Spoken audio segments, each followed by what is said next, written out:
Kaviraju immediately ಇನ್ನೊಂದು ಮಗ್ಗುಲಿಗೆ ಹೊರಡುತ್ತಾರೆ, ಅದು ನಿರ್ದೇಶನ. ಡೈರೆಕ್ಷನ್ ಕೂಡ ನೋಡಿ, ತುಂಬ ಡೈರೆಕ್ಟರ್ ಆಗಬೇಕು ಹಪಾಪಿ ಇರಲಿಲ್ಲ. ಬುಲ್ಬುಲ್ ಸಿನಿಮಾ ಮಾಡಬೇಕು ಅಂತ ನೀವೇ ಫಸ್ಟು ದರ್ಶನ್ಗೆ ಕಾಲ್ ಮಾಡ್ತೀರಾ ಬಹುಶಃ? ಆ ಚಿಂತನೆ ಹುಟ್ಟಿದ್ದು ನನ್ನ ತಲೆಯಲ್ಲಿ. ಓಕೆ, ನಂದೇ ಅದು. ನಿಮ್ಮ ಪ್ರಕಾರ ಕನ್ನಡ ಚಿತ್ರರಂಗ ಈಗಿನ ಸ್ಥಿತಿ ಹೇಗಿದೆ? ಒಂದು ಬಾವಿಯಲ್ಲಿ ದೊಡ್ಡ ದೊಡ್ಡ 3-4 ಕಲ್ಲುಗಳನ್ನ ಎತ್ತಾಕಿದಾಗ ಒಂದು ದೊಡ್ಡ ತಲ್ಲಣ ಆಗುತ್ತಲ್ಲ, ಅದು ಆ ಥರದ್ದು ಇದೆ ಈಗ. ನಿಮ್ಮ ಪ್ರಕಾರ ಕನ್ನಡಕ್ಕೆ 100 ಕೋಟಿ ಸಿನಿಮಾ ಬೇಕಾ? 100 ಕೋಟಿದೊಂದು ಸಿನಿಮಾ ಮಾಡಬೇಕು ಅಂತ ಹೊಡ್ತಿರಲ್ಲ, ಅದು ತಪ್ಪು. ಯಾಕೆ 100 ಕೋಟಿ? ನಿಮ್ಮ ಪ್ರಕಾರ ಪ್ಯಾನ್ ಇಂಡಿಯಾ ಕಾನ್ಸೆಪ್ಟ್ ಎಲ್ಲಿ ಸಲ್ತೀವಿ ಅಂತ ನಾವು ನೋಡ್ಕೋಬೇಕು. ಬೆಳವಣಿಗೆಗಳು ನೋಡ್ತಾ ಇದ್ರೆ ಸಿನಿಮಾದವ್ರು ಏನಾದ್ರು ಮಾಡಿದ್ರೆ ಅದು ದೊಡ್ಡ ಸುದ್ದಿ. ಅವ್ರ ಇಮೇಜ್ ಡ್ಯಾಮೇಜ್ ಆಯ್ತಲ್ಲ, ಅದಕ್ಕೆ ಯಾರು ಹೊಣೆ? ಸಾಹಿತ್ಯದ ಜೊತೆಗೆ ಕವಿರಾಜು ಇಮಿಡಿಯೇಟ್ಲಿ ಇನ್ನೊಂದು ಮಗ್ಗುಲಿಗೆ ಹೊರಡುತ್ತಾರೆ, ಅದು ನಿರ್ದೇಶನ. ಸೊ ನಿಮ್ಮ ಮೊದಲನೇ ಸಿನಿಮಾ ಆಯಿತು, ಎರಡನೇ ಸಿನಿಮಾ ಆಯಿತು. ಎರಡನೇ ಸಿನಿಮಾ ಕಾಳಿದಾಸ ಕನ್ನಡ ಮೇಷ್ಟ್ರು, ಅದು ತುಂಬಾ ಮೆಚ್ಚುಗೆಗೆ ಪಾತ್ರವಾದಂಥ ಸಿನಿಮಾ, ಹಿಟ್ ಆಯ್ತು, ಒಳ್ಳೆ ಸಿನಿಮಾ. ಈಗ 3ನೇ ಪ್ರಯತ್ನದಲ್ಲಿ ಇದ್ದೀರಿ. ಸೊ ಈ ಡೈರೆಕ್ಷನ್ಗೆ ಹೊರಳಿದ ಸಮಯ ಹೇಗಿತ್ತು, ಯಾಕೆ? ಎಲ್ಲ ಒಂದು ತುಂಬ ತಾನಾಗೆ ನಡೆದಿದ್ದು ಜಾಸ್ತಿ ಸಿನಿಮಾದಲ್ಲಿ. ನಾನೇನೋ ಪ್ರಯತ್ನ ಪಟ್ಟು ಇದಾಗಬೇಕು ಅಂತ ಹೇಳಿ ಆದೆ ಅನ್ನೋದಕ್ಕಿಂತ ಸಿನಿಮಾ ಮಟ್ಟಿಗೆ ಅದಾಗೆ ಆಗ್ತಾ ಹೋಯ್ತು. ನಾನು ಆ ದಾರಿಲಿ ನಡ್ಕೊ ಬಂದೆ, ಇಲ್ಲಿ ತನಕ ಬಂದೆ. ಡೈರೆಕ್ಷನ್ ಕೂಡ ನೋಡಿ, ತುಂಬ ಡೈರೆಕ್ಟರ್ ಆಗಬೇಕು ಹಪಾಪಿ ಇರಲಿಲ್ಲ ನನಗೆ. ಆದರೂ ಕೂಡ ನಾನೇನು ಮಾಡ್ತೀನಿ, ಶ್ರೀಧರ್ ಅವ್ರ ಜೊತೆ ಒಂದು ಸಿನಿಮಾ ಅಸಿಸ್ಟೆಂಟ್ ಡೈರೆಕ್ಟರಾಗಿ ಕೆಲಸ ಮಾಡ್ಬಿಡ್ತೀನಿ. ಸ್ಟೂಡೆಂಟ್ ಅಂತ ಒಂದು ಸಿನಿಮಾ MD ಶ್ರೀಧರ್ ಅವ್ರ ಜೊತೆ ಮಯೂರ್ ಪಟೇಲ್ ಅವ್ರ ನಾಯಕರಾಗಿ ಮಾಡಿಬಿಟ್ಟೆ. ಅದು ಮಾಡಾದ್ರೂ ಒಂದಷ್ಟು ದಿನ ಮತ್ತೆ ನನ್ನ ಹಾಡು ಬರೆಯೋ ಕೆಲಸಕ್ಕೆ ತೊಡ್ಕೊಂಡೆ. ಅದು ಒಂದು 2-3 ವರ್ಷ ಮತ್ತೆ ಸುದ್ದಿಗೆ ಹೋಗಿಲ್ಲ ನಾನು. ಯಾಕೋ ಡೈರೆಕ್ಷನ್ ಕಲಿಬೇಕು ಅನಿಸ್ತು, ಕಲಿತೆ. ನಿಮಗೆಲ್ಲ ಗೊತ್ತಿರೋ ಥರ ದಿನಕರ್ ತುಗ್ದೀಪ್ ನಾನು ಅವರು ತುಂಬ ಕ್ಲೋಸ್ ಫ್ರೆಂಡ್ಸ್. ಬಹುಶಃ ಇಂಡಸ್ಟ್ರಿಲಿ ನಮ್ಮಿಬ್ಬರ ಫ್ರೆಂಡ್ ಲಿಸ್ಟಲ್ಲಿ ಅವ್ರ ಫ್ರೆಂಡ್ ಲಿಸ್ಟಲ್ಲಿ ನನ್ನ ಹೆಸರು ಮೊದಲನೇ ಇರ್ಬೋದು, ನನ್ನ ಫ್ರೆಂಡ್ ಲಿಸ್ಟಲ್ಲಿ ಅವ್ರ ಹೆಸರು ಮೊದಲನೇ ಇರುತ್ತೆ. ಈ ಸಿನಿಮಾದ ಆಚೆಗೂ ನಾವು ಫ್ರೆಂಡ್ಸು. ಒಂದಿನ ನಾನು ದಿನಕರ್ ಅವ್ರನ್ನ ಮೀಟ್ ಮಾಡಿದೆ. ಆ ಹೊತ್ತಲ್ಲಿ ಒಂದಿನ ನಾನು ಅವ್ರಿಗೆ ಒಂದು ಕತೆ ಏನಂದರೆ, ನಾನು ನಮ್ಮ ಹೆಂಡತಿ ಮನೆಗೆ ಹೋಗಿದ್ದೆ ಇಲ್ಲಿ JP ನಗರ. ಅಲ್ಲಿ ಹೋದಾಗ ಸಾಮಾನ್ಯವಾಗಿ ಅವ್ರ ಮನೇಲೆಲ್ಲ ಆರಾಮಾಗಿ ನಗ್ತಾ ಇರೋ ಮನೆ. ಅವತ್ತು ಸ್ವಲ್ಪ ಎಲ್ಲ ಏನೋ ವಿಷಾದದಲ್ಲಿ ಮೌನದಲ್ಲಿ ಇದ್ದಾರೆ, ಏನಂತ ಗೊತ್ತಾಗಿಲ್ಲ ನನಗೆ. ನಾನು ಗೊತ್ತಾಗಿಲ್ಲ, ಒಳಗೋಗಿ ನಾನು ಹೆಂಡ್ತಿಗಿಲ್ಲ ಏನಾಯಿತು ಅಂದಾಗ, ಯಾಕೆಲ್ಲ ಸುಮ್ಮನಿದ್ದಾರೆ ಅಂತ. ಅವಳು ಹೇಳಿದ್ರು, ನಮ್ಮಪ್ಪ ಫೇಲ್ ಆಗಿಬಿಟ್ರು ಕಣೋ ಅಂತ. ಹಂಗೆ ಹೇಳ್ಬಿಟ್ಟು ನಗ್ತಾ ಇದ್ದಾಳೆ ಅವಳು. ಇಷ್ಟು ತನಕ ಮೌನ ಇದ್ದಾರೆ. ನಮ್ಮಪ್ಪ ಇವರಪ್ಪ ಫಾರೆಸ್ಟ್ ಡಿಪಾರ್ಟ್ಮೆಂಟಲ್ಲಿ ಒಳ್ಳೆ ಹುದ್ದೆಲಿದ್ದು ನಿವೃತ್ತರಾದವರು. ಫೇಲ್ ಆಗೋದು ಇಲ್ಲಿಂದ ಏನಕ್ಕೆ ಅಂತ. ನಾನು ಏನು ಫೇಲು ಅಂದೆ. ಡ್ರೈವಿಂಗ್ ಟೆಸ್ಟಿಗೆ ಹೋಗಿದ್ರು, ಫೇಲ್ ಮಾಡಿಬಿಟ್ಟಿದ್ದಾರೆ. ನಗ್ತಾ ಇದ್ದಾರೆ ಅವಳು. ಅದು ಎಲ್ಲರಿಗೂ ನಗೋದು. ಇವರಪ್ಪ ಫುಲ್ ಬೇಜಾರಾಗ್ಬಿಟ್ಟಿದ್ದಾರೆ. ನನ್ನ ಲೈಫಲ್ಲೇ ನಾನು ಫೇಲ್ ಅನ್ನೋದು ನೋಡಿಲ್ಲ, ಕೆಟ್ಟ ಮಾತು ಡ್ರೈವ್ ಮಾಡ್ಬಿಟ್ಟ ನನ್ನ, ಫೇಲ್ ಮಾಡಿಬಿಟ್ಟು ಅದು ಫುಲ್ ಮನಸ್ಸಿಗೆ ತೊಗೊಂಡ್ಬಿಟ್ಟಿದ್ರು ಅದನ್ನು. ಈ ವಿಷಯ ನಾನು ಹೇಳಿದ್ರೆ ದಿನಕರ್ಗೂ ಇದು ಭಯಂಕರ ನಗು ಬಂತು. ಅಲ್ಲೇ ಫುಲ್ ಸಾಕತ್ತಾಗಿದ್ದರೆ ಇದು ಇಟ್ಕೊಂಡು ಸಿನಿಮಾ ಮಾಡ್ಬೋದ್ರಿ ಅಂದರು ಅವರು. ನನ್ನ ಮನಸ್ಸಲ್ಲಿ ಆಗಲೇ ಕತೆ ರೆಡಿ ಆಗಿಬಿಟ್ಟಿತ್ತು. ಆ್ಯಕ್ಚುಲಿ ನಾನು ಆಲ್ರೆಡಿ ಕತೆ ಮಾಡಿದ್ದೀನಿ ಅದಕ್ಕೆ ಅಂದರು. ಹೌದಾ, ಏನು ಅಂದರು? ಏನಿಲ್ಲ, ಈ ಫೇಲ್ ಆದವರು ಅವ್ರನ್ನ ಒಂದು ಪ್ರಿನ್ಸಿಪಾಲ್ ಏನೋ ಮಾಡ್ಕೊಳ್ಳೋದು. ಫೇಲ್ ಅನ್ನೋದು ಯಾರಿಗೆ ಜಾಸ್ತಿ ಕನೆಕ್ಟ್ ಆಗೋದು? ಸ್ಕೂಲ್ಗೆ. ಸೊ ಪ್ರಿನ್ಸಿಪಲ್ ಏನೋ ಮಾಡ್ಕೊಳ್ಳೋದು. ಇಲ್ಲಿ ಫೇಲ್ ಮಾಡಿರ್ತಾನಲ್ಲ ಅವನ್ನ RTO ಆಫೀಸರ್ನ ಇವರಿಬ್ಬರನ್ನ ಫ್ರೆಂಡ್ ಮಾಡಿಬಿಡೋದು. ಇವರಿಬ್ಬರು ಫ್ರೆಂಡ್ ಆಗಿರ್ತಾರೆ. ಎಷ್ಟು ಫ್ರೆಂಡ್ ಅಂದರೆ ಪರಸ್ಪರ ಅವನ ಮಗಳನ್ನ ಇವ್ರ ಮಗನಿಗೆ ಕೊಟ್ಟು ಬಿಗರಾಗ್ಬಿಡ್ಬೇಕು ಅನ್ನೋ ಮಟ್ಟಕ್ಕೆ friendship, already decided friendship. But ಯಾವುದೋ ಒಂದು ಹಂತದಲ್ಲಿ ಇವನು ಬಹಳ ಕೆಲಸದಲ್ಲಿ ಪ್ರಾಮಾಣಿಕ, ಯಾರು ಈ RTO ಆಫೀಸರು, ಇವ್ರನ್ನ ಫೇಲ್ ಮಾಡಿಬಿಡ್ತಾನೆ ಡ್ರೈವಿಂಗ್ ಟೆಸ್ಟಲ್ಲಿ. ಇದು ಈಗೋ ಹರ್ಟ್ ಆಗ್ಬಿಡುತ್ತೆ ಇವರಿಗೆ, ಯಾರಿಗೆ? ಪ್ರಿನ್ಸಿಪಲ್ಗೆ. ಸೊ ನಿಶ್ಚಯ ಆಗಿದ್ದು ಮದುವೆನ ಮೊದಲಾಗ್ಬಿಡ್ತಾರೆ. ಅಂದರೆ ಸಣ್ಣ ವಿಷಯಕ್ಕೆ ನಿಮಗೆ ದೊಡ್ಡ ಗೆಳೆತನಗಳು ಬಿದ್ದೋಗಿದ್ದು, ಸಣ್ಣ ಮಾತಿಗೆ ಏನೋ ದೊಡ್ಡದಾಗಬೇಕಾಗಿಲ್ಲ. ಅವಕ್ಕೆಲ್ಲ ಮದುವೆಗಳು ಉಪ್ಪಿನಕಾಯಿ ಹಾಕಿಲ್ಲ ಅನ್ನೋ ಕಾರಣಕ್ಕೆ ಮದುವೆಗಳು ಮುರಿದೋಗಿದ್ದಾವೆ. ಎಷ್ಟೋ ಚಿಕ್ಕ ವಿಷಯಕ್ಕೆ ದೊಡ್ಡ ರದ್ದ ಅಂತ ಆಗ್ಬಿಟ್ಟು ಮದುವೆ ನಿಂತುಬಿಡುತ್ತೆ. ಈ ವಿಷಯ ನಿಂತ್ಕೊಂಡು ಆ ಹಠಕ್ಕೆ ಆ ಟೈಮಿಗೆ ಮದುವೆ ಮಾಡಬೇಕು ಅಂತ ಈ ಪ್ರಿನ್ಸಿಪಲ್ಲು ತನ್ನ ಮಗಳಿಗೆ ಬೇರೆ ಮದುವೆ ಫಿಕ್ಸ್ ಮಾಡಿಬಿಡ್ತಾನೆ. ಫಿಕ್ಸ್ ಮಾಡಿದ್ರೆ ಯಾವುದೋ ಒಂದು ಹಂತದಲ್ಲಿ ಇನ್ನೊಂದು ಘಟನೆ ಮತ್ತೆ ಇವರಿಬ್ಬರ ಫ್ರೆಂಡ್ಶಿಪ್ನ ಬೆಳೆಸ್ಬಿಡುತ್ತೆ. ಅಷ್ಟೊತ್ತಿಗೆ ಕಾಲ ಮಿಂಚೋಗಿರುತ್ತೆ, ಆ ಮದುವೆಯ ಸಮಯನೂ ಬಂದಿರುತ್ತೆ. ಹೆಂಗೆ ಇಲ್ಲಿಂದ ಕ್ಲೈಮ್ಯಾಕ್ಸ್ ಆಗುತ್ತೆ?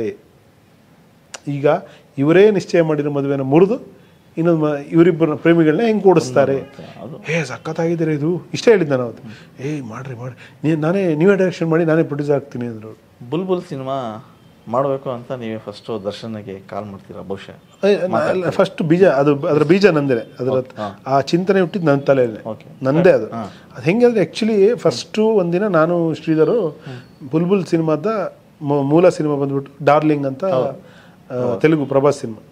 ಆ ಸಿನಿಮಾ ನಾನು ಶ್ರೀಧರು ವೀರಭದ್ರೇಶ್ವರ ಥಿಯೇಟ್ರು ಕಮಲಾನಗರ ಅಲ್ಲಿ ನೋಡ್ತೀವಿ.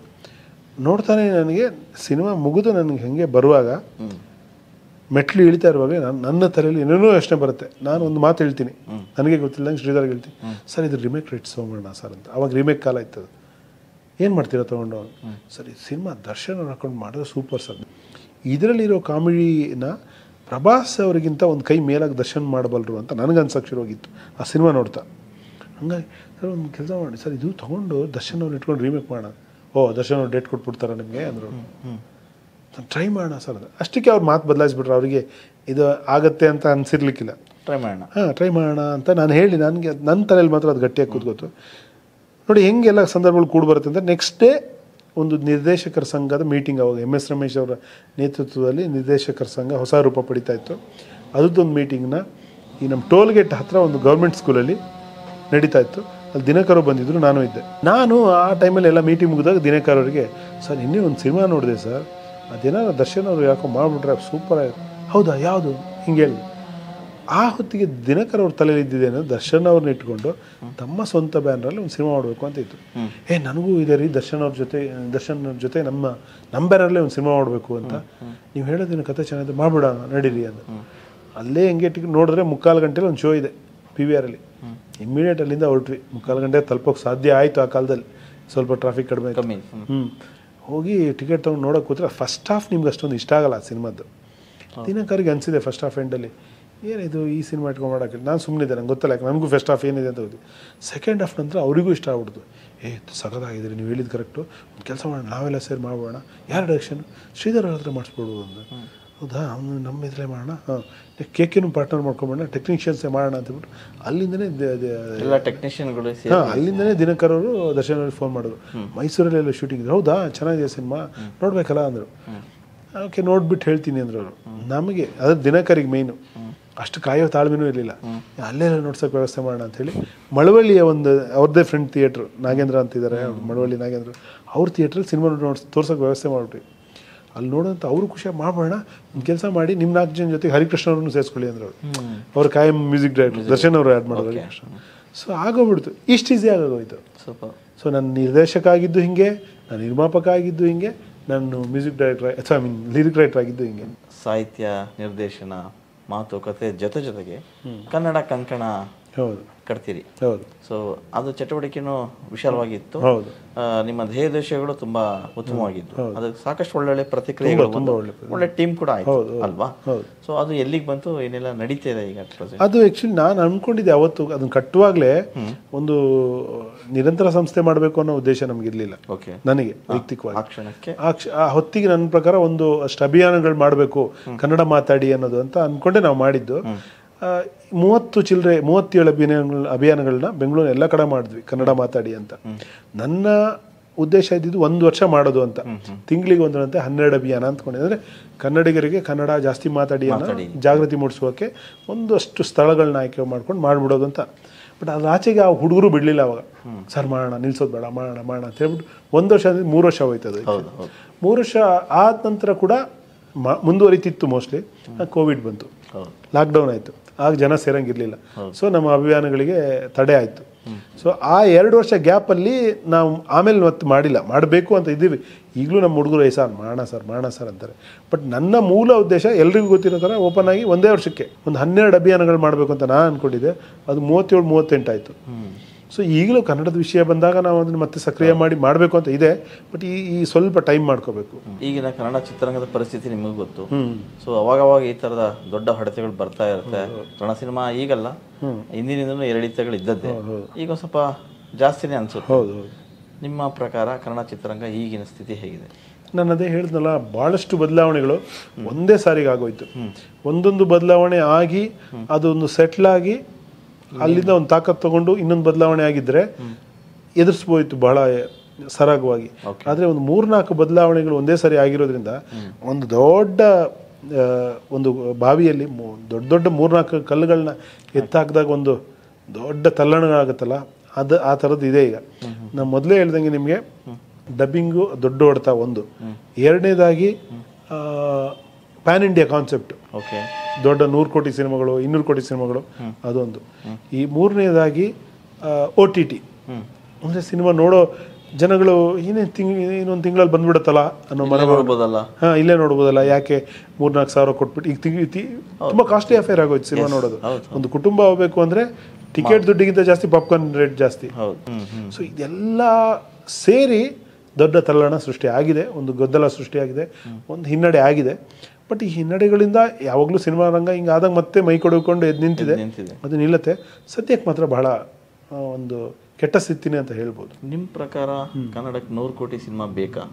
ನೀವು ಒಂದು ಸಬ್ಜೆಕ್ಟ್ ತಗೊಳ್ಳಿ, ಆ ಸಬ್ಜೆಕ್ಟ್ 100 ಕೋಟಿ ಕೇಳುತ್ತೆ ಅಂದರೆ ಅದಕ್ಕೆ 100 ಕೋಟಿ ಹಾಕಿ, ಓಕೆ ಸರಿ, ಅದು ಬೇಕೇ ಬೇಕಾವು. 100 ಕೋಟಿದೊಂದು ಸಿನಿಮಾ ಮಾಡಬೇಕು ಅಂತ ಹೊಡ್ತಿರಲ್ಲ, ಅದು ತಪ್ಪು.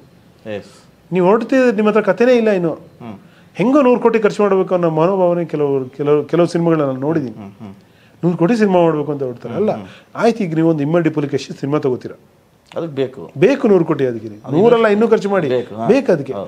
ನೀವು ಯಾವುದೋ ಒಂದು ಲವ್ ಸ್ಟೋರಿ ತೊಗೊಂಡಿದ್ದೀರಾ, ಅಥವಾ ಯಾವುದೋ ಒಂದು ರೆಬೆಲ್, ಈಗ ಅಂಬರೀಷ್ ಅವ್ರು ಮಾಡ್ತಿದ್ರಲ್ಲ ಆ ಕಾಲದಲ್ಲಿ, ಒಬ್ಬ ರೆಬೆಲ್ ಯುವಕನ, ವ್ಯವಸ್ಥೆಯ ವಿರುದ್ಧ ಸಿಡಿದೇಳೋ ಯುವಕನ, ಆ ಥರ ಸಿನಿಮಾ ಯಾಕೆ 100 ಕೋಟಿ? ಯಾಕೆ 100 ಕೋಟಿ? ನೀವು ಯಾರೋ ಮಾಡ್ತಿದ್ದಾರೆ ಅಂತ ನೀವು 100 ಕೋಟಿ ಮಾಡಿ ಅದು ಫ್ಲಾಪ್ ಆದಾಗ ಆ 100 ಕೋಟಿ ಹೊರೆ ನಿಮ್ಮ ಮೇಲೆ ಮಾತ್ರ ಅಲ್ಲ, ಸಿನಿಮಾ ರಂಗಕ್ಕೂ ಬಿಡುತ್ತೆ, ಸಿನಿಮಾ ರಂಗಕ್ಕೂ ಹಿನ್ನಡೆ ಆಗುತ್ತೆ. ಕರೆಕ್ಟ್. ಹಾಕಿರೋ ದುಡ್ಡು ಬಂದಿಲ್ಲ ಅಂದಾಗ ಅದು ವರ್ಷದ ಕೊನೆಗೆ ಲೆಕ್ಕ ಸೇರೋದು ಸಿನಿಮಾ ರಂಗದ ಬಾಪ್ತಿಗೆ. ಹಾಗಾಗಿ 100 ಕೋಟಿ ಕೇಳೋ ಸಿನಿಮಾ ಇದ್ರೆ ಬಾಹುಬಲಿ ಮಾಡಿದ್ರು ಬೇಕಾಗಿತ್ತು ಅಲ್ವಾ, ಆ ಥರ ಸಿನಿಮಾ ಕಲ್ಕಿ ಮಾಡಿದ್ರು ಬೇಕಾಗಿತ್ತು, KGFಗೆ ಬೇಕಾಗಿತ್ತು. ಎಲ್ಲದಕ್ಕೂ ಯಾಕೆ? ನಿಮ್ಮ ಪ್ರಕಾರ ಪ್ಯಾನ್ ಇಂಡಿಯಾ ಕಾನ್ಸೆಪ್ಟ್ ಕೂಡ ಏನಾಗ್ತಿದೆ ಅಂದರೆ, ಈ ಒಂದು ವ್ಯಾವಹಾರಿಕವಾಗಿ ಓಕೆ, ಅದು ಒಂದು ಒಳ್ಳೆ ಕಾನ್ಸೆಪ್ಟ್, ಯಾಕಂದರೆ 5 ಮಾರುಕಟ್ಟೆಗಳು ನಿಮ್ಗೆ ಓಪನ್ ಆಗುತ್ತೆ ಅನ್ನೋ ದೃಷ್ಟಿಯಿಂದ ಒಳ್ಳೆ ಕಾನ್ಸೆಪ್ಟ್. ಈಗ ಒಂದು ಕಡೆ ಎಲ್ಲಿ ಸಲ್ತೀವಿ ಅಂತ ನಾವು ನೋಡ್ಕೋಬೇಕು. ಸಲ್ಲೋ ಜಾಗಕ್ಕೆ ಏನೇನು ಕೊಡಬೇಕು ಅದನ್ನು ಕೊಟ್ಟರೆ ಅದೊಂದು ಈಸಿ ಅಪ್ರೋಚು. ನಾವು ಅಲ್ಲೂ ಆಗಬೇಕು ಇಲ್ಲೂ ಆಗಬೇಕು ಅಂತ ಎಲ್ಲಿಯೂ ಸಲ್ಲದವ್ರು ಆಗ್ಬಿಟ್ಟಿದ್ದಾವೆ ಕೆಲವು ಸಿನಿಮಾ. ಖಂಡಿತ ಪ್ಯಾನ್ ಇಂಡಿಯಾ ಎಗೇನ್ ಅದನ್ನೇ ಸಬ್ಜೆಕ್ಟ್ ಹಂಗಿದೆಯಾ ನಿಮ್ಮದು, ಇಡೀ ಇಂಡಿಯಾಕ್ಕೆ ಹೊಂದುವಂಥ ಸಬ್ಜೆಕ್ಟ್ ಇದೆಯಾ, ಯೂನಿವರ್ಸಲ್ ಸಬ್ಜೆಕ್ಟ್ ಇದೆಯಾ, ಪ್ಯಾನ್ ಇಂಡಿಯಾ ಮಾಡಿ. ಎಲ್ಲ ಸಿನಿಮಾ ಪ್ಯಾನ್ ಇಂಡಿಯಾ ಮಾಡದೆ ಪ್ಯಾನ್ ಇಂಡಿಯಾ ಅಂತ ಹೋದರೆ ಎಗೇನ್ ಮತ್ತೆ 100 ಕೋಟಿ ಸಿನಿಮಾ ಮಾಡಬೇಕು ಅಂತ ಹೋದಂಗೆ ಒಂದು ಪ್ಯಾನ್ ಇಂಡಿಯಾ ಸಿನಿಮಾ ಮಾಡಬೇಕು ಅಂತ ಹೊಡ್ತಾರೆ. ಥಿಯೇಟ್ರ್ಗಳು ಜನ ಬರ್ತಿಲ್ಲ, TV ರೇಟ್ಸ್ ಹೋಗ್ತಿಲ್ಲ, OTTಗೆ ನಮ್ಮ ಸಿನಿಮಾ ತಗೊಳ್ತಾ ಇಲ್ಲ, ಈ ಥರದ ಆರೋಪ ಪ್ರತ್ಯಾರೋಪಗಳು ನಡೀತಾ ಇದೆ. ಆಮೇಲೆ ಕನ್ನಡ ಸಿನಿಮಾ ರಂಗದಲ್ಲಿ ಸ್ಟಾರ್ಸ್ಗಳು ವರ್ಷದಲ್ಲಿ ಒಂದು ಸಿನಿಮಾನೇ ಮಾಡ್ತಾರೆ, ಅಥವಾ 2 ವರ್ಷಕ್ಕೂ 3 ವರ್ಷಕ್ಕೆ ಒಂದು ಸಿನಿಮಾ ಮಾಡ್ತಾರೆ. ಸ್ಟಾರ್ಗಳು ಏನಾದರೂ ವರ್ಷಕ್ಕೆ 2 ಸಿನಿಮಾ 3 ಸಿನಿಮಾ ಮಾಡಿದ್ರೆ ಕನ್ನಡ ಇಂಡಸ್ಟ್ರಿ ಉದ್ಧಾರ ಆಗುತ್ತಾ? ಅಲ್ಲ, 2 ಸಿನಿಮಾ ಮಾಡದೇ ಇದ್ರು ನನ್ನ ಪ್ರಕಾರ ಕನಿಷ್ಠ ಒಬ್ಬ ಸ್ಟಾರ್ದು 1 ಸಿನಿಮಾನಾದ್ರು ಬರಬೇಕು ವರ್ಷಕ್ಕೆ ಅಟ್ಲೀಸ್ಟ್. ಈಗಿನ ಏನು ಪೈಪೋಟಿಯಲ್ಲಿ 2 ಸಿನಿಮಾ ಮಾಡೋಕ್ಕಾಗಲಿಲ್ಲ ಅಂದ್ರು ಅಟ್ಲೀಸ್ಟ್ ಒಂದು ಮುಗಿದು ಒಂದು ಸಿನಿಮಾ ತೆರೆಗೆ ಬಂದು ಇನ್ನೊಂದು ಸಿನಿಮಾ ನಡೀತಾ ಇತ್ತು ಅಂದರೆ ಅದೇ ಬೂಸ್ಟ್ ಇಂಡಸ್ಟ್ರಿಗೆ. ಯಾಕಂದರೆ ನೋಡಿ, ಥಿಯೇಟ್ರ್ಗಳಿಗೆ ನೀವು ಸಿಂಗಲ್ ಸ್ಕ್ರೀನ್ ಥಿಯೇಟ್ರ್ಗಳೇ ಸ್ಟಾರ್ ಸಿನಿಮಾಗಳೇ ವರ್ಕ್ ಆಗೋದು. 6 ಸ್ಟಾರ್ಗಳು ವರ್ಷಕ್ಕೆ 6 ಸಿನಿಮಾ ಕೊಡ್ತಾರೆ ಅಂದರೆ ಒಂದು ಸಿನಿಮಾ ಹೆಚ್ಚು ಕಡಿಮೆ ಸ್ಟಾರ್ ಸಿನಿಮಾ ಥಿಯೇಟ್ರಿಗೆ 2 ತಿಂಗಳಿಗೆ ಸಾಕು, 50 ದಿನ 60 ದಿನಕ್ಕೆ ನಡೆದು ಬಿಡುತ್ತೆ. ಈ ಥರದ 6 ಸಿನಿಮಾ ಅವ್ರಿಗೆ ಸಿಕ್ತು ಅಂದರೆ ಅವ್ರು ವರ್ಷ ನಿಭಾಯಿಸ್ಬಿಡ್ತಾರೆ. ಹಾಗೆ ನೋಡಿದ್ರೆ ಕನ್ನಡ ಇಂಡಸ್ಟ್ರಿ ಹೊಸಬ್ರೇ ಜಾಸ್ತಿ ಬರ್ತಾ ಇರೋದು. ಬಟ್ ಅದು ಈ ಸಿಂಗಲ್ ಸ್ಕ್ರೀನ್ ಥಿಯೇಟ್ರ್ಗಳು ಹೆಲ್ಪ್ ಆಗ್ತಿಲ್ಲ ಅಲ್ವಾ, ಬಟ್ ಜನ ನುಗ್ಗಿ ಬರೋಕ್ಕೆ ಹೆಲ್ಪ್ ಆಗ್ತಿಲ್ಲ. ಸ್ಟಾರ್ ಬಂದ್ರೆ ಜನ ನುಗ್ಗಿ ಬರೋದು ಸಿನಿಮಾಗೆ. ಎಷ್ಟೇ ಅಂದ್ರೂ ಅಲ್ಲಿ ಇಡೀ ಕರ್ನಾಟಕದಲ್ಲಿ 25 ಥಿಯೇಟ್ರ್ಗಳಲ್ಲಿ ಹೋಯ್ತು, 30 ಥಿಯೇಟ್ರ್ಗಳು ಹೋಯ್ತು ಅಂದರೆ ಅದು ದೊಡ್ಡ ಸದ್ದಾಗಲ್ಲ. ಅದು 200 ಥಿಯೇಟ್ರಲ್ಲಿ 300 ಥಿಯೇಟ್ರ್, ಅದೊಂದು ಹಬ್ಬದ ವಾತಾವರಣ ನಿರ್ಮಾಣ ಆಗುತ್ತೆ. ಅದಾಗೋದು ಸ್ಟಾರ್ ಇದರಲ್ಲೇ, ಅವಾಗ ಜೀವ ಪ್ರವಹಿಸುತ್ತೆ ಸಿನಿಮಾ ರಂಗದಲ್ಲಿ. ಈಗ ಸ್ಟಾರ್ಗಳು 2-3 ಬೇಡ ರೀ, ಒಂದು ಸಿನಿಮಾ ಖಂಡಿತವಾಗಿ ಮಾಡಲಿ, ಅದು ಆಗ್ತಿಲ್ಲ. 3 ವರ್ಷ ಆಗ್ತಿದೆ, 4 ವರ್ಷ ಆಗ್ತಿದೆ, 5 ವರ್ಷ ಆಗ್ತಿದೆ. ಓಕೆ, ನೀವು ಏನೇ ಕಾನ್ಸೆಪ್ಟು ಇದಂದ್ರೆ ನಿಮ್ಮನ್ನ ಈ ಹಂತಕ್ಕೆ ತಂದಿದೆ ಚಿತ್ರರಂಗದೆಡೆಗೂ ನಿಮ್ಗೊಂದು ಬಾಧ್ಯತೆ ಇರಬೇಕು. ಹೌದು, ಇವತ್ತು ಒಂದ್ರ ಮೇಲೆ ಒಂದು ಸಿನಿಮಾ ಮಾಡೋಕ್ಕಾಗಲ್ಲ, ಬಟ್ ನೀವು ಅದೇ ನೋಡಿ ಬೇರೆ ರಂಗ ಸ್ಟಾರ್ಗಳು ಹಂಗೆ ಮಾಡ್ತಿಲ್ಲ, ಅಲ್ಲ ಆಗ್ತಾ ಇದೆ, ಇಲ್ಲ ಆಗ್ತಿಲ್ಲ. ಈಗ ಪ್ರಭಾಸ್ ಎಷ್ಟು ಸಿನಿಮಾ ಬಂತು ಮೊನ್ನೆ, 3-4 ಸಿನಿಮಾ ಬಂತು. ರಾಧಾಕೃಷ್ಣ ಎಲ್ಲ ಸಿನಿಮಾ ಮಾಡ್ತೀವಿ, ಮೇಲಿಂದ ಮೇಲೆ ಸಿನಿಮಾ ಮಾಡೋರು ಮಾಡ್ತಿದ್ದಾರೆ. ತೀರಾ ಅರ್ಜೆಂಟಿಗೆ ಬೀಳದಿದ್ರು ಒಂದು ಸಮಯಾವಕಾಶ ಮಿತಿಯಲ್ಲಿ ಮಾಡಿ. ಈಗ ಸ್ಟಾರ್ ಸಿನಿಮಾ ಹೌದು, ಯಾಕಂದ್ರೆ ನಿಮ್ಗೆ ಇವತ್ತು ಬಂದಿರೋ ಹೆಸರು, ನಿಮಗೆ ಬಂದಿರೋ ದುಡ್ಡು ಎಲ್ಲ ಇಂಡಸ್ಟ್ರಿಯಿಂದ ಬಂದಿರೋದು. ಹಾಗಾಗಿ ಇಂಡಸ್ಟ್ರಿನ ಉಳಿಸ್ಕೊಳ್ಳೋ ಜವಾಬ್ದಾರಿ ನಿಮ್ಮೇಲೆ ಇರೋದು. ನೀವೇ ಫ್ರಂಟ್ ರನ್ನರ್ಸ್ಗಳು.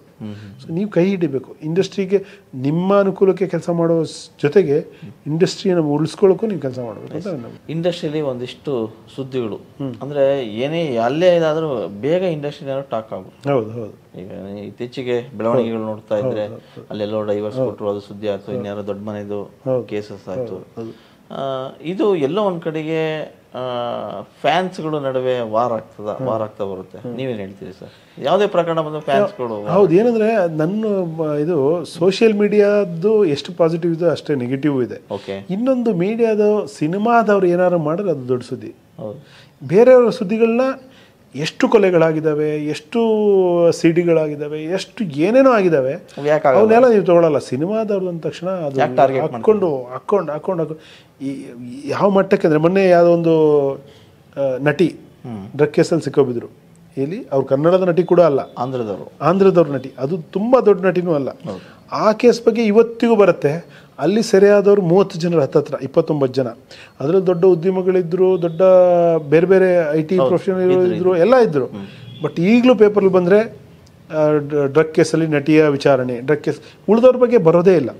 ಸಿನಿಮಾದವ್ರದ್ದು ಅಂದರೆ ಯಾಕಂದರೆ ಸಿನಿಮಾದವ್ರದ್ದು ಬರೆದ್ರೆ ಸಿನಿಮಾದವ್ರು ಹೆಸರಿದೆ, ಜನ ನೋಡ್ತಾರೆ ಅನ್ನೋದು ಒಂದಿದೆ. ಬಟ್ ಆದರೂ ಪಬ್ಲಿಕ್ ಪ್ರೈವೇಟ್ ಲೈಫ್ ಅವರಿಗೂ ಇದೆ.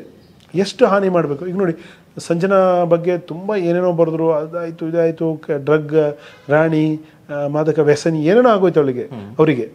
ಆದ್ರೆ ಈಗ ಅವ್ರನ್ನ ನಿರ್ದೋಷಿ ಅಂತ ಕೋರ್ಟ್ ತೀರ್ಪು ಕೊಡ್ತು. ಈಗ ಅದನ್ನು ಅಷ್ಟು ಜೋರಾಗಿ ಹಾಕ್ತೀರಾ? ಹಾಕಲ್ಲ.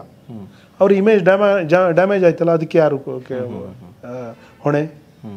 ಇವಾಗ ದರ್ಶನ್ ಅವ್ರ ವಿಷಯನೇ ತಗೊಂಡ್ರು ಕೂಡ ಹೌದು ಆಗಿದೆ. ಅದನ್ನು ಎಷ್ಟು ಮಟ್ಟಿಗೆ ಮಾಡ್ಬೇಕು? ಕಾನೂನಿದೆ, ಕಾನೂನು ನೋಡ್ಕೋತಾ ಇದೆ. ಈಗ ಯಾವ ಟಿವಿಯಲ್ಲಿ ಬರೋಕ್ಕಿಂತ ಮೊದಲು ಪೊಲೀಸರು ತಾನೇ ಅದನ್ನ ಮಾಡಿದ್ದು. ಪೊಲೀಸರು ಕೆಲಸ ಮಾಡಿದ್ರು ತಾನೇ, ಕಾನೂನು ನೋಡ್ಕೊಳತ್ತೆ. ಅದಕ್ಕೆ ಎಷ್ಟು ಬೇಕೋ ಅಷ್ಟು ಬಿಟ್ಬಿಡಿ. ಅದನ್ನೇ ವೈಭವೀಕರಿಸಿ ಮನೆಯಲ್ಲಿ ಹೋದ್ರೆ ಅದೇನಾಗ್ಬಿಡುತ್ತೆ ಅಂದರೆ ಸಾಮಾನ್ಯ ಜನರ ಮನಸ್ಸು ಸಿನಿಮಾದವ್ರು ಅಂದರೆ ಹಿಂಗೆ, ಸಿನಿಮಾದವ್ರು ಅಂದರೆ ಕೆಟ್ಟವರು. ಸಿನಿಮಾದವ್ರು ಕೆಟ್ಟವರಲ್ಲಪ್ಪ. ಸಿನಿಮಾದವ್ರು ಏನು ಮಂಗಳ ಗ್ರಹದಿಂದ ಬಂದಿಲ್ಲ. ಸಿನಿಮಾದವ್ರು ಬಂದಿರೋದು ನಿಮ್ಮ ನಡುವಿಂದಾನೆ. ಸಾಮಾನ್ಯ ಜನ ನಡುವೆ ಸಾಮಾನ್ಯ ಜನನೇ ಸಿನಿಮಾದವ್ರು ಆಗೋದು. ಹಾಗಾಗಿ ಕೆಟ್ಟತನ ಒಳ್ಳೆತನ ಎಲ್ಲವೂ ಹೊರಗೆ ಎಷ್ಟಿದೆಯೋ ಇಲ್ಲೂ ಅಷ್ಟೇ ಇದೆ ಅಲ್ವಾ? ದಿನಕ್ಕೆ 2 ಕೊಲೆ ಆಗತ್ತೆ ರೀ. ಪೇಪರ್ ನೋಡ್ರಿ, ದಿನಕ್ಕೆ 2 ಕೊಲೆ ಆಗತ್ತೆ. ಹಂಗ ಸಿನಿಮಾದಲ್ಲಿ ಆಗಿದ್ದು ಒಂದು ಕೊಲೆನೇ ಸಿನಿಮಾದವ್ರು ಕೊಲೆಗಾರರ ಅಂದ್ಬಿಟ್ರೆ, ಅಥವಾ ಸಿನಿಮಾದವರು ಅತ್ಯಾಚಾರಿಗಳು ಅಂದ್ಬಿಟ್ರೆ, ಅಥವಾ ಸಿನಿಮಾದವ್ರು ಮಾದಕ ವ್ಯಸನಿಗಳೇ ಅಂದ್ಬಿಟ್ರೆ. ಮಾದಕ ವ್ಯಸನದ ದಂಧೆ ದೊಡ್ಡ ದೊಡ್ಡ ಕಾಲೇಜುಗಳ ಎದುರುಗಡೆ ಹೋಗಿ ನೋಡಿ, ಫ್ರೀಯಾಗಿ ಸಿಗತ್ತೆ. ಬಹಳಷ್ಟು ದೊಡ್ಡ ಸಂಖ್ಯೆಯ ವಿದ್ಯಾರ್ಥಿಗಳು ಮಾದಕ ವ್ಯಸನಿಗಳಾಗಿದ್ದಾರೆ. ಅದು ತುಂಬ ಸಿನಿಮಾದವ್ರು ಹೋಗ್ಲಿರಿ, ಅವರು ಹಾಳಾಗೋಗ್ಲಿ, ಅವ್ರು ಬೇಕಾದ್ರೆ ಹೇಳ್ತೀನಿ ನಾನು. ಅವರು ಏನೋ ಬದುಕೊಂಡು ಏನೋ ಮಾಡ್ಕೊತಿದ್ದಾರೆ. ಸ್ಟೂಡೆಂಟ್ಸ್ ಭವಿಷ್ಯ ಅದಕ್ಕೆ ನಿಗಾ ವಹಿಸಿ ಹೋಗಿ. ಎಲ್ಲರ ಎಲ್ಲೆಲ್ಲಿ ಮಾದಕ, ಯಾವ ಪೆಟ್ಟಿ ಅಂಗಡಿಯಲ್ಲಿ ಸಿಗ್ತಾ ಇದೆ ಮಾದಕ ವ್ಯಸನಗಳು, ಮಾದಕ ದ್ರವ್ಯಗಳು, ಅದನ್ನು ಫೋಕಸ್ ಮಾಡಿ. ಯಾವನೋ ಒಬ್ಬ ನಟ ಈಗ ಆಲ್ರೆಡಿ ಒಂದಷ್ಟು ಕೋಟಿ ಆಸ್ತಿ ಮಾಡ್ಕೊಂಡಿದ್ದಾನೆ, ಅಥವಾ ಯಾವ ನಟಿ ಏನೋ ಮಾಡ್ಕೊಂಡಿದ್ದಾರೆ, ದುಶ್ಚಟ, ಹಾಳಾಗೋಗ್ಲಿ ಅಂತ ಬಿಟ್ಬಿಡ್ಬೋದು ಅವ್ರದ್ದು ಲೈಫ್ ಅದು. ಆದರೆ ಯುವ ಜನಾಂಗ ಹಾಳಾದ್ರೆ ಏನಾಗತ್ತೆ ಮುಂದೆ? ಭವಿಷ್ಯವೇನು? ಸ್ಟೂಡೆಂಟ್ಸ್ ಹಾಳಾದ್ರೆ ಭವಿಷ್ಯ ಏನು? ಎಸ್, ನೀವು ಹೇಳಿದ್ದು ಎಲ್ಲ ಕರೆಕ್ಟು. ಹಾಗೆ ಈ ದರ್ಶನ್ ಪ್ರಕರಣನೇ ತಗೊಂಡ್ರೆ ಸಾಕಷ್ಟು ಸುದ್ದಿ ಆಯ್ತು. ಅದು ಪರ ವಿರೋಧ ಚರ್ಚೆ ಆಯ್ತು. ಫ್ಯಾನ್ಸ್ಗಳು ಈಗಲೂ ಕೂಡ ದರ್ಶನ್ ಪರವಾಗಿದ್ದಾರೆ. ಆಮೇಲೆ ಕವಿರಾಜು ದರ್ಶನ್ ಅವರು ತುಂಬಾ ಹತ್ತಿರದಿಂದ ಬಲ್ಲವರು, ತುಂಬಾ ಹತ್ತಿರದಿಂದ ಅವರ ಒಡನಾಟ ಜಾಸ್ತಿನೇ ಇತ್ತು. ವೈಯಕ್ತಿಕವಾಗಿ ನೀವು ನೋಡಿದ್ದೀರಿ ಅವರ ಯಾವ ರೀತಿ ಇರ್ತಿದ್ರು ಏನು ಅಂತ. ಆಮೇಲೆ ದರ್ಶನ್ ಅವರ ಒಳ್ಳೆತನಗಳ ಬಗ್ಗೆ ಸಾಕಷ್ಟು ಜನ ಮಾತಾಡಿದ್ದಾರೆ. ಅವ್ರ ಒಳ್ಳೆತನಗಳ ಬಗ್ಗೆನೇ ಹೈಲೈಟ್ ಮಾಡಿದ್ದಾರೆ ಒಂದಿಷ್ಟು ಜನ. ಆದರೂ ಎಲ್ಲೋ ಒಂದು ಕಡೆಗೆ ಬೇರೆ ಅಕ್ಕಪಕ್ಕದವ್ರ ಕಡೆಯಿಂದ ಈ ರೀತಿ ಆಯಿತು ಅನ್ನೋದು ಮಾತುಗಳು ಕೇಳಿ ಬರ್ತಾ ಇದೆ. ಸೊ ವೈಯಕ್ತಿಕವಾಗಿ ನೀವೆಲ್ಲ ಜೊತೆಗಿದ್ದಂಥವ್ರು, ಈಗಲೂ ಕೂಡ ಜೊತೆಗಿದ್ದೀರಿ ಅಲ್ವಾ? ಸೊ ಈ ವಿಚಾರವಾಗಿ ಹೇಳೋದಾದ್ರೆ ಏನು ಹೇಳ್ಬೋದು ಸರ್? ಇಲ್ಲ, ನಾನು ಏನು ಹೇಳ್ತೀನಿ ಅಂದರೆ, ಈಗ ಏನಾಗಿದೆ ಅಂತ ಯಾರಿಗೂ ಗೊತ್ತಿಲ್ಲ. ಎಲ್ಲ ತನಿಖಾ ಹಂತದಲ್ಲೇ ಇರೋದು. ನನಗೆ ಗೊತ್ತಿರೋ ಪ್ರಕಾರ ಬಂದಿರೋ ಸುಳ್ಳು ಸುದ್ದಿಗಳಲ್ಲಿ ಸಾಕಷ್ಟು ಸುಳ್ಳು ಸುದ್ದಿಗಳಿವೆ. ನನಗೆ ಗೊತ್ತಿರೋ ಪ್ರಕಾರ ಸಾಕಷ್ಟು ಸುಳ್ಳು ಸುದ್ದಿಗಳು, ಸತ್ಯ ಬೇರೆ ಇದೆ ಅಂದರೆ ನನಗೆ ಗೊತ್ತಿರೋದು. ಹಾಗಾಗಿ ಆಗಲಿ, ತನಿಖೆ ಆಗಲಿ. ತನಿಖೆ ಆದ ನಂತರ ಪ್ರತಿಕ್ರಿಯೆ ಮಾಡೋಣ. ಅದಕ್ಕೆ ಈಗಲೇ ಏನೇನು ಹೇಳ್ಕೊಂಡು ಯಾರನ್ನೂ ಆಲ್ರೆಡಿ ಅಪರಾಧಿ ಅಂತ ತೀರ್ಮಾನ ಮಾಡ್ಬಿಡೋದು, ನಾವೇ ಶಿಕ್ಷೆಗಳನ್ನ ಕೊಟ್ಬಿಡೋದು ಬೇಡ. ಕೋರ್ಟ್ ವಿಚಾರಣೆ ನಡೀತಿದೆ, ಅವರೇ ಶುರು ಮಾಡಿರೋದು. ಯಾರು ಯಾವ ಮಾಧ್ಯಮ ಇಟ್ಕೊಟ್ಟಿದಲ್ಲ, ಪೊಲೀಸರು ಹಿಡ್ದಿರೋದು. ಆಮೇಲೆ ಮಾಧ್ಯಮಕ್ಕೆ ಗೊತ್ತಾಗಿರೋದು. ಆಯ್ತಾ? ಆಗಲಿ, ಒಂದು ಹಂತಕ್ಕೆ ಬರಲಿ, ಆಗ ಮಾತಾಡೋಣ. ಈಗ ಮಾತಾಡಿ ಗಾಳಿಯಲ್ಲಿ ಗುದ್ದೋದು ಬೇಡ. ಯಾರು ಬಿದ್ದ ತಕ್ಷಣ ಆಳಿಗೆ ಒಂದು ಕಲ್ಲು ಹೊಡೆಯೋ ಥರದ್ದು ಬೇಡ. ನಾನು ನೋಡಿರೋ ದರ್ಶನ್ ಚೆನ್ನಾಗೇ ಇದ್ರು, ಒಳ್ಳೆಯವರೇ, ತುಂಬ ಜನಕ್ಕೆ ಹೆಲ್ಪ್ ಮಾಡಿದರು. ಇದೇನೋ ಆಗಿದೆ ನಾನು ನೋಡಿಲ್ಲ. ನಿಖರವಾಗಿ ಗೊತ್ತಾದ್ಮೇಲೆ ಮಾತಾಡೋಣ. ಇದುವರೆಗೂ ಕವಿರಾಜ್ ಅವರು ಅಂದರೆ ಅವರೇನು ಗೀತ ರಚನಾಕಾರರಾಗಿ ಎಂಟ್ರಿ ಕೊಟ್ಟರು, ಅಲ್ಲಿಂದ ಇಲ್ಲಿಗೆ ಅವರು ಹಾಡುಗಳು ಹುಟ್ಟಿದ ಸಮಯ ಹೇಗಿತ್ತು, ಹೇಗೆ ಹುಡ್ತು, ಆಮೇಲೆ ಏನೆಲ್ಲ ಏರಿಳಿತಗಳಿದ್ದು, ಯಾವ ಸಾಂಗನ್ನ ಅತಿ ವೇಗವಾಗಿ ಬರದೆ, ಯಾವ ಸಾಂಗ್ ತುಂಬ ಟೈಮ್ ತಗೊಳ್ತು, ಇಂಡಸ್ಟ್ರಿ ಹೇಗಿದೆ, ಇಂಡಸ್ಟ್ರಿಯನ್ನು ನೋಡೋ ದೃಷ್ಟಿ ಹೇಗಿದೆ ಜನರದ್ದು, ಈ ರೀತಿಯ ಒಂದಿಷ್ಟು ಮಾತುಗಳನ್ನ ಹಾಡಿದರು. 2 ಸಿನಿಮಾ ನಿರ್ದೇಶನ ಮಾಡಿದ್ದಾರೆ. ಇನ್ನೊಂದು ಸಿನಿಮಾ ನಿರ್ದೇಶನಕ್ಕೆ ದೊಡ್ಡ ಮಟ್ಟದ ತಯಾರಿ ನಡೀತಾ ಇದೆ. ಅದು ಬೇರೆ ವಿಷಯ ಇಟ್ಕೊಂಡು ಸಿನಿಮಾ ಮಾಡ್ತಾ ಇದ್ದಾರೆ. ಇಷ್ಟೊತ್ತು ನಮ್ಮ ಜೊತೆ ಕವಿರಾಜು ಸಾಕಷ್ಟು ವಿವರಗಳನ್ನ ಹಂಚಿಕೊಂಡಿದ್ದಾರೆ. ಕವಿರಾಜ್ ಅವರೇ, ನಮ್ಮ ಜೊತೆಗೆ ಒಂದಿಷ್ಟು ಬೇರೆ ಬೇರೆ ವಿಚಾರಗಳನ್ನು ನೀವು ಹಂಚ್ಕೊಂಡಿದ್ದೀರಿ. ನಿಮಗೆ ನಮ್ಮ ಕರ್ನಾಟಕ TV ಪರವಾಗಿ ಧನ್ಯವಾದಗಳನ್ನ ಹೇಳ್ತೀನಿ. ನಮಸ್ಕಾರ. ಧನ್ಯವಾದ. ನನಗೆ ಮಾತಾಡಿಸಿ ನನ್ನ ಅಭಿಪ್ರಾಯಗಳನ್ನ ಹಂಚೋಕ್ಕೆ ಅವಕಾಶ ಕೊಟ್ಟಿದ್ದಕ್ಕೆ ನಿಮಗೂ ಮತ್ತು ನಿಮ್ಮ ಕರ್ನಾಟಕ ಟಿವಿಗೂ ಧನ್ಯವಾದ.